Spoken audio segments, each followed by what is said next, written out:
So it went here. This is the first of a series of talks under the general title In Praise of the American Spirit.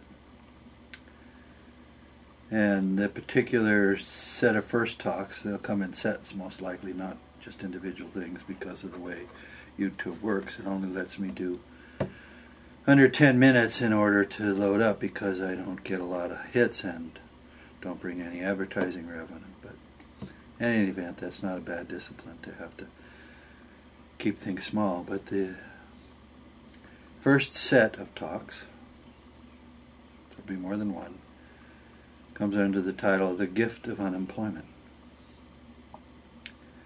Now that's rather an odd way to look at things, that's for sure, and anybody who starts to pay attention to these talks and then gets into my writing will understand ultimately why I call myself a social philosopher and an occasional fool. Okay? Now the fact is when I talk this way, I'm not an academic. I'm not sitting in some ivory tower somewhere. I'm retired. That's my ivory tower, you know. I get $866 a month from the government, and if I didn't have a girlfriend who was better off than me, I wouldn't have the digs that I have right now. So that's reality, okay? But the fact is, during my work life, well, I started out middle class and I ended up working poor, and partly that was due to having a drug problem and other things, and water under the bridge. But the fact is, I've been there, done that when it comes to being out of work. Okay? I've been out of work many times. And if you're out of work and you're watching this, I know it's painful. It's a pain in the ass, you know. And if you have family, which I did part of the time and part of the time not, because I had an ex-wife and she sometimes took the kids and so on and so forth. But the fact is, you don't like being out of work, not so much because you can't take care of your responsibilities. That's sort of a secondary effect of the fact that you have lost control of your life. You thought you were in control of your life. And sometimes it feels real nasty, and sometimes it feels like tempting you into, you know, drugs and alcohol and stuff, which is one of the roads I went down, which proved to be fruitless in the end. But nevertheless, you know, it's a common experience today, and it's a common experience now, and it's becoming a more common experience for more Americans than, well, the government doesn't want to really pay that much attention. Now, they say nice things, but in their actions, let's face it, they dropped the ball. They didn't do what needed to be done. And already I'm screwing up because I didn't check the time on this, so let's hope I don't go too long on this first one and waste all these fine words that I'm throwing at you. Okay.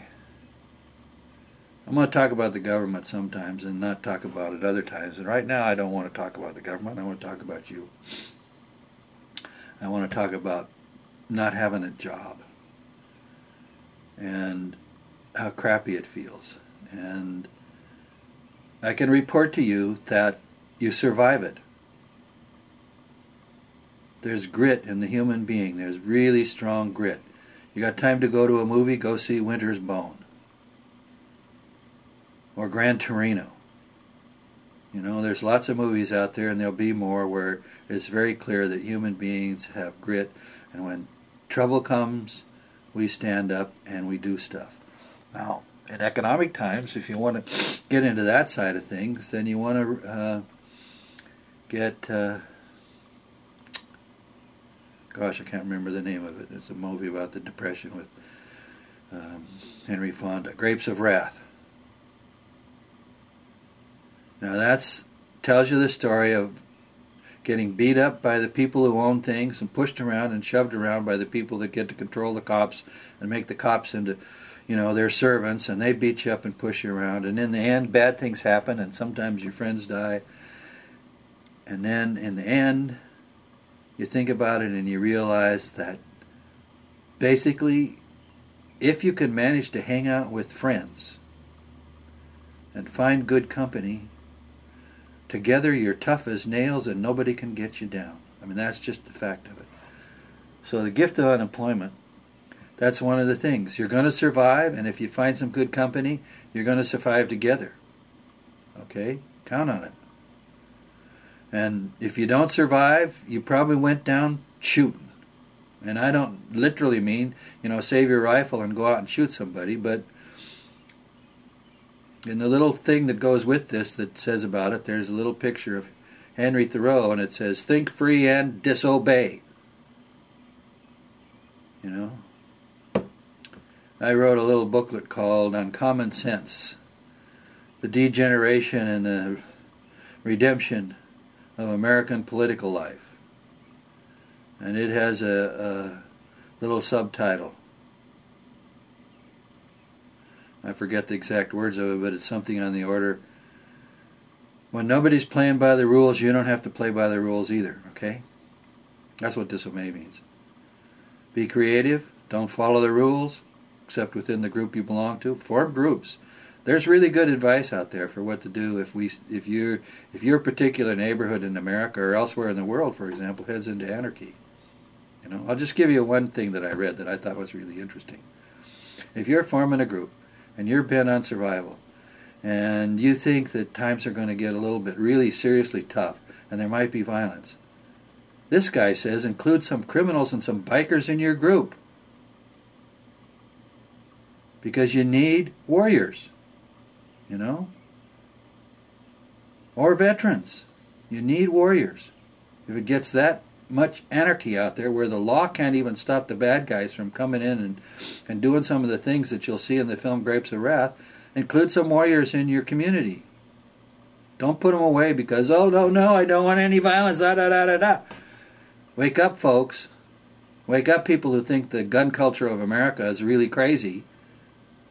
The gun culture of America is one of the bulwarks against the government finally deciding that it's going to take over everybody's lives and run us. And it's also a bulwark of some nation getting the idea that they can come in here and invade us. As the world goes deeper into economic collapse, and don't you doubt for a minute that it's going there, things are going to get outrageously weird. And we got to think about it. So, the gift of unemployment gets you a number of things. One is a time to reflect and think about the past, how you lived your life and how you got where you are, and maybe whether there's any screw-ups in there that you might want to fix. Now, not necessarily like you got fired because you're a screw-up or you lost your job that way, but, think about it. That's what part of the gift of unemployment is, time for reflection, so reflect. Learn new things. There's some really great stuff on my website, especially Richard Kotlar's on how money really works. The stuff he wrote about how money really works should be the common thing that's said. You don't find it on the press. You don't find it in the talking heads on TV. Those people are basically into making things hotter, not cooling things down. Read Richard Kotlar's and you'll find out really cool stuff about how to survive and how money really works and what we can do. Okay? Now, I got more to say, and I didn't watch my time very well, and I hope I haven't run over because I really don't want to waste all this stuff, so I'm going to stop now and come back at